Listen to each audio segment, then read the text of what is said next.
Մեկը հարց տվեց. Որն էր քո կյանքի ամենամեծ ափսոսանքը։ Պատասխանեցի.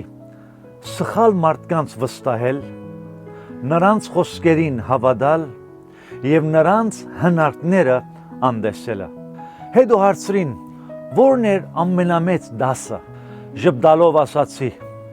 մոռանալ եւ բաց թողնել անցյալը եւ կենտրոնանալ ներկա եւ ապագայի վրա, որով ոչ բոլորն են արժանի մնալ քո կյանքում, ոչ էլ բոլորն են նախադեсված ընդմիշտ մնալ քո կյանքում։ Որոշ մարդիկ բարձրապես քողարկված դասեր են, եւ երբ սովորում ես այս ճշմարտությունը, դադարում ես հավատարմություն ակնկալելուց, դադարում ես քեզ բացատրելուց եւ ամենակարևորը դադարում ես հետապնդելուց եւ սկսում ես ընտրել։ Դե լավ մնացեք։